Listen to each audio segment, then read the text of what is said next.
السلام عليكم ورحمة الله وبركاته. اللهم صل وسلم وبارك على سيدنا محمد وعلى آله وأصحابه وسلم. يا رب تكونوا بخير.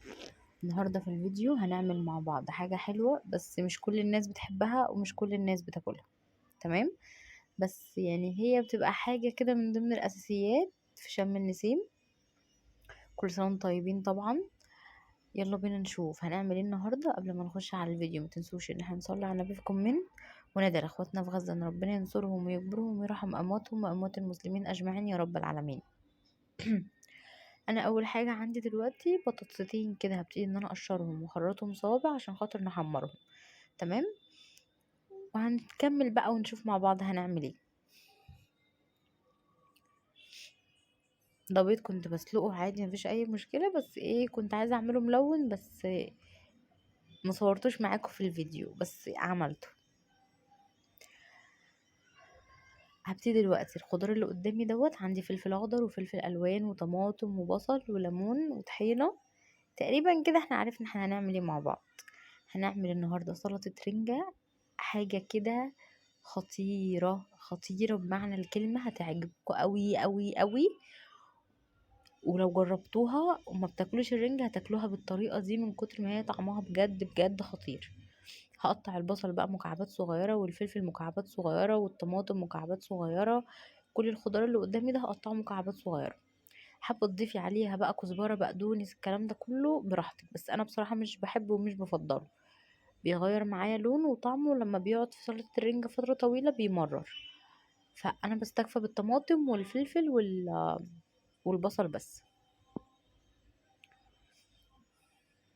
هقطع بقى الخضار بتاعي كله حتت صغيرة بالشكل كده. هنشوف بقى الاضافات التانية اللي احنا هنضيفها ايه. هنجيب بقى الجريمة بتاعتنا اللي احنا هنعملها. هبتدي طبعا دلوقتي البس جلافز في ايدي عشان خاطر بقى ايه ابقى مأمنة نفسي. لبست بقى الجلافز كده، وهبتدي ان انا اجيب الرنجة دلوقتي، وهنجيب فسيخ برضو هنعمله هنخليه مع بعض. بس في ناس كتير ما بتاكل، يعني ممكن تكون ناس كتير بتاكل الرنجة بس مش ناس كتير بتاكل الفسيخ. بس بصراحة انا بحبه قوي بحبه قوي. ومش جايبين كتير، يعني هي واحدة صغيرة خالص كده بس كده. وهنضفها دلوقتي وهخليها خالص من الجلد والشوك ومن كل حاجة. هطلع اللحمة بس بتاع الفسيخ. والرنجة برضو نفس الكلام.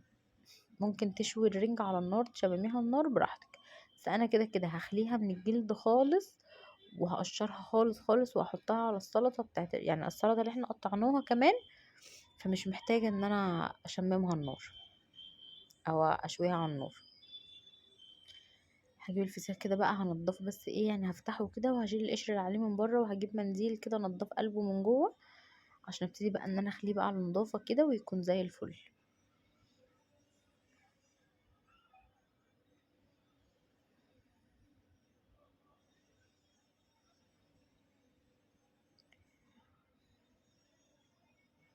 انا بحب لما اجي انضف الفسيخ والرنجه بالذات اخليهم من الجلد والشوك ومن كل حاجه، عشان اللي يجي ياكل منه يروح واكل منه على طول، ما يمسكش لسه يقعد ينضف بايديه ويفصص بايديه وكده. لا يبقى ايه سهل كده في اكله على طول.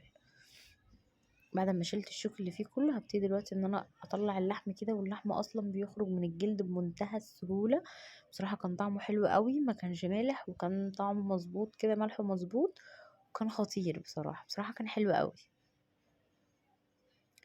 هبتدي برضو ان انا دلوقتي افتح الرنجه وانضفها كده برضو من بطنها، واخلي اللحم بتاعها كده وافصصه على السلطه. وهنعمل الرنجايه هنحطها على السلطه اللي احنا عملناها، والرنجايه التانية هنسيبها ايه هننضفها ونسيبها زي ما هي كده بزيت وليمون بس.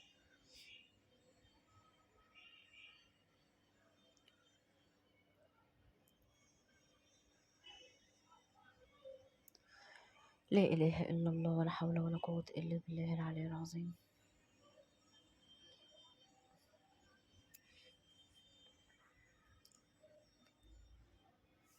هفصص بقى الرنجة كده على السلطة اللي احنا قطعناها، ولسه برضو طبعا هنحط لها شوية حاجات تاني كده مخلصناش لسه، بقى هنضيف لها إضافات تاني كده برضو هتعلي معانا الطعم قوي، هتخليلك بقى الطعم يروح في حتة تانية.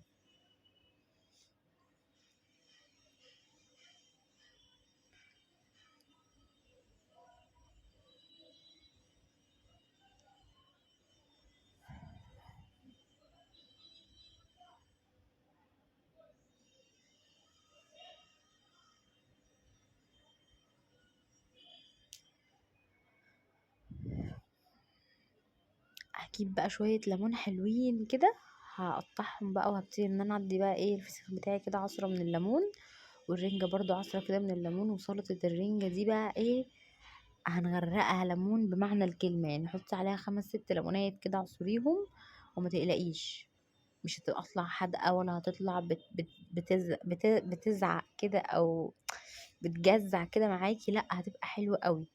اديت كده الفسيخ رشة كده من الشطة وشوية من الزيت وعصرة ليمونة، والرنجة حطيت لها زيت وليمون بس.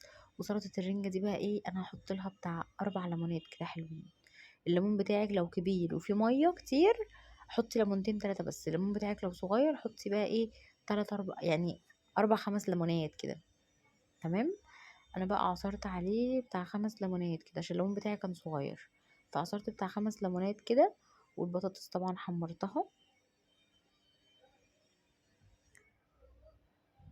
وهديها بقى زيت كده، و3 معالق كده كبار حلوين كده من الطحينه. انا كنت جايبه طحينه وايه يعني حطيت حبه كلهم، انا كنت جايبه على قدهم، بس انت لو عندك بقى كميه كبيره فانتي حطي 3 معالق كده كبار من الطحينة. وهقلب بقى الميكس ده كله مع بعضه. الريحة اصلا كانت طالعة لوحدها خطيرة، ما بالك بقى الطعم كان حكاية، بيروح في حتة تانية كده لوحده.